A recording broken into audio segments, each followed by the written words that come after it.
Aujourd'hui, on s'intéresse à la pensée d'un personnage fascinant et assez provocateur, le médecin et essayiste britannique Theodore Dalrymple. Son travail, c'est un peu un diagnostic souvent sévère de nos sociétés modernes. On va essayer de décortiquer ensemble sa vision des choses. Alors pour commencer, il y a une question qui vient tout de suite à l'esprit. Pourquoi un médecin réputé, un écrivain à succès, déciderait-il d'écrire sous un faux nom? Qu'est-ce qui a bien pu pousser Anthony Daniels à devenir Theodore Dalrymple? Eh bien, la réponse, elle est toute simple, mais elle en dit déjà très long.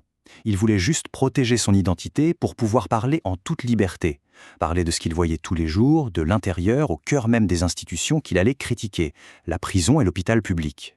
Et c'est justement cette position unique, cette vision du terrain, qui donne à son analyse une force si particulière. Pour vraiment comprendre sa pensée, c'est crucial de voir d'où il vient. Ce n'est pas un théoricien dans sa tour d'ivoire, non, c'est un praticien qui a passé sa vie au contact des réalités les plus dures qu'on puisse imaginer.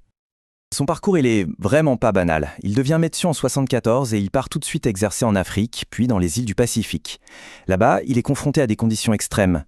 Et puis, il rentre en Angleterre et pendant plus de 15 ans, il devient psychiatre dans un hôpital et une prison de Birmingham, au cœur de la misère sociale du pays.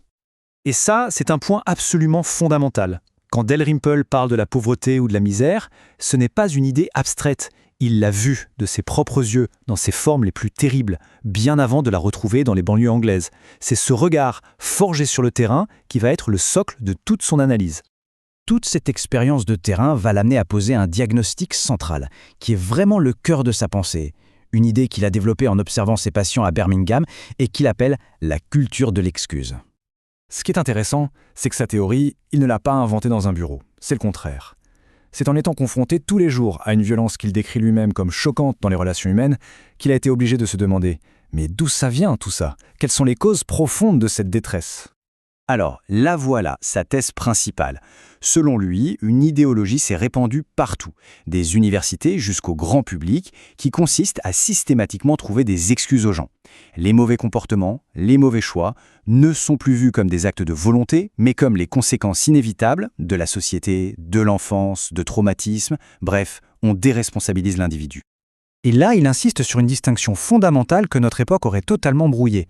D'un côté, il y a la vraie maladie mentale, une condition qui vous tombe dessus et vous prive de votre jugement.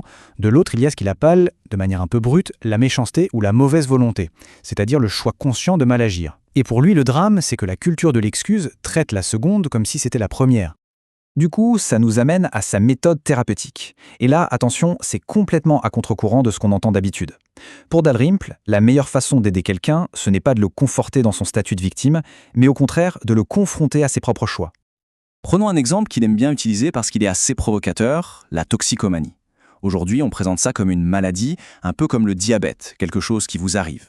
Mais Dalrymple pose la question, est-ce que c'est vraiment le cas? Est-ce que ça tombe du ciel?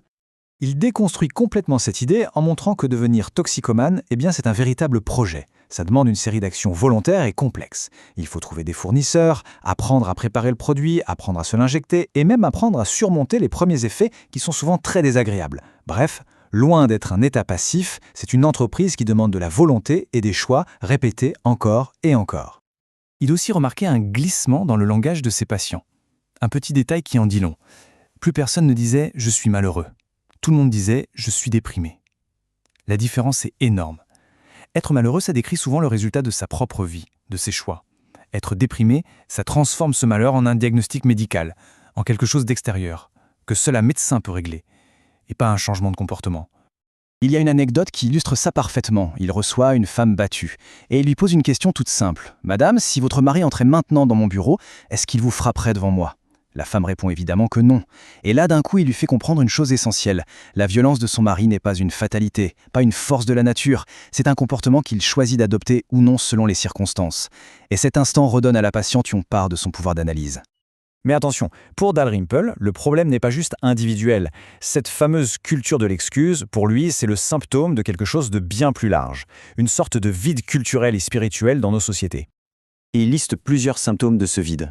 Il parle du délitement de la famille, d'une confusion des rôles entre les hommes et les femmes, d'élites qui applaudissent la vulgarité en disant que c'est authentique. Et surtout, il observe chez les plus pauvres un mélange étrange de fatalisme, l'idée que rien ne changera jamais, et en même temps un mécontentement constant. Et au milieu de tout ça, une émotion a presque totalement disparu, la gratitude. Et sa logique là-dessus, elle est assez implacable. Il dit qu'en transformant tout en droit, le droit à la santé, le droit à l'éducation, le droit à l'aide, on a tué la gratitude. Parce que si quelque chose vous est dû, si c'est votre droit de le recevoir, alors il n'y a plus aucune raison de dire merci. La relation humaine de don et de reconnaissance est remplacée par une simple transaction administrative. Bon, le constat est sévère, mais alors, il propose quoi comme remède face à ce vide et à cette misère? Est-ce qu'il y a une solution? Sa réponse est à la fois très simple et, je trouve, très profonde.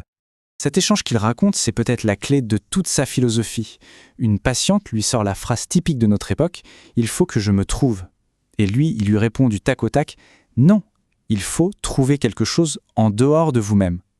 Le salut ne se trouve pas à l'intérieur, mais à l'extérieur. » Mais pourquoi cette méfiance envers l'introspection, le fait de se regarder le nombril? Parce que, comme il aime le citer, le moi est un sacré flatteur. Quand on est seul avec soi-même, on a tendance à se trouver des excuses, à ruminer ses rancœurs, à s'enfermer. Pour lui, la vraie thérapie, c'est de casser ce cycle, c'est de s'oublier un peu pour s'intéresser au monde. Alors, où est-ce qu'on le trouve, ce sens à l'extérieur? Eh bien, la réponse de Dalrymple, c'est dans la culture. La grande culture, en lisant Shakespeare par exemple, en étudiant l'histoire pour se rendre compte que nos problèmes ne sont pas si nouveaux, en contemplant un beau tableau, en écoutant de la grande musique. C'est en se nourrissant de toutes ces merveilles que l'humanité a produites qu'on remplit son propre vide et qu'on se construit une vie qui a du sens. Et tout ça, ça nous laisse avec une question assez vertigineuse, surtout à notre époque obsédée par le développement personnel. La pensée de Dalrymple nous force à envisager une autre voie. Et si la solution à nos problèmes, ce n'était pas de regarder toujours plus profondément en soi, mais simplement de lever les yeux et de regarder le monde?